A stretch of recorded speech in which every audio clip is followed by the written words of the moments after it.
আসসালামু আলাইকুম রহমতুল্লাহ। আপনি কি মাইক্রোসফট ওয়ার্ডে নতুন? আপনি কি আপনার প্র্যাকটিসের জন্য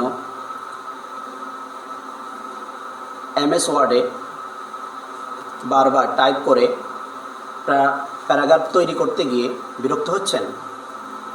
তাহলে এখনই আপনি আমাদের এই টিউটোরিয়ালটি দেখুন, যার মাধ্যমে আপনি মাত্র 1 সেকেন্ডে নিয়ে আসতে পারবেন বড় বড় প্যারাগ্রাফ, যার মাধ্যমে আপনি আপনার বিভিন্ন ফন্ট স্টাইল বিভিন্ন জিনিস আপনি প্র্যাকটিস করতে পারবেন। তো এই জন্য শুরুতে আমাদেরকে চলে আসতে হবে মাইক্রোসফট ওয়ার্ডে। এসে আমাদেরকে এমন একটি ডকুমেন্ট নিতে হবে, যা আমরা আমাদের ফাইলে গিয়ে এখান থেকে আমরা ব্ল্যাঙ্ক ডকুমেন্ট এভাবে নিতে পারি। নেওয়ার পর এখন আমরা যদি কয়েকটা প্যারাগ্রাফ নিতে চাই ক্লিকে, তাহলে আমাদের কি করতে হবে? ছোট্ট একটি শর্টকাট আমাদেরকে এখানে প্রয়োগ করতে হবে। তাহলে দেখুন মনোযোগ দিয়ে আমাদের স্ক্রিনে আমরা কি এখানে প্যারাগ্রাফের জন্য আমরা এখানে কি কোডটি বা কি ট্রিক্সটি আমরা এখানে ব্যবহার করি। তো এর জন্য আমাদেরকে এখানে টাইপ করতে হবে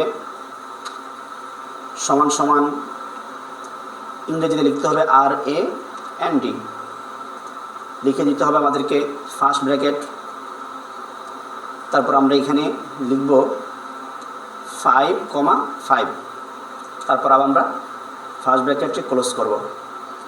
ক্লোজ করার পর যখনই আমরা এখানে এন্টার দিব, আমরা এখানে দেখব আমাদের এখানে 5টা অটোমেটিক প্যারাগ্রাফ তৈরি হয়েছে, যেখানে প্রত্যেকটার মধ্যে 5টি করে লাইন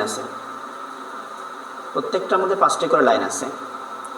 তো আমরা এখন যদি চাই যে আমরা এই প্যারাগ্রাফটা দিয়ে আমরা ট্রাই করব, যেমন আমি এখানে এগুলো ক্লিক করে এখান থেকে আমরা ফন্ট ট্রাই করতে পারি যে কোন ফন্ট আমি এখানে ব্যবহার করলে আমাকে সুন্দর দেখাবে। এখানে একটা ফন্ট ব্যবহার করলাম, আবার এখানে আমরা প্র্যাকটিস করার জন্য আরেকটা ফন্ট আমরা এখানে ব্যবহার করতে পারি, কোন ফন্টটা আমার এখানে সুন্দর দেখায়। এভাবে আমরা প্রত্যেকটার মধ্যে একটা একটা ফন্ট ব্যবহার করে আমরা দেখতে পারি যে কোন ফন্টটা আমি আমার কাজের মধ্যে ব্যবহার করলে আমার জন্য সুন্দর হবে। এভাবে দেখে দেখে আমরা যখন ফন্টটা নির্বাচন করব, তারপর যে ফন্টটা আমার এখান থেকে আমার পছন্দ হবে, তখন গিয়ে আমরা ওই ফন্টটা আমাদের কাজে এবং ডিজাইনের মধ্যে আমরা ব্যবহার করতে পারবো। যদি এই ভিডিওটা আপনাদের কোনো উপকারে এসে থাকে, কোনো কাজে লেগে থাকে, তাহলে আমাদের পেজটি ফলো করে আমাদের সাথে থাকুন এমন আরও সুন্দর সুন্দর টিপস পাওয়ার জন্য। ধন্যবাদ আমাদেরকে সময় দেওয়ার জন্য। আসসালামু আলাইকুম রহমতুল্লাহ।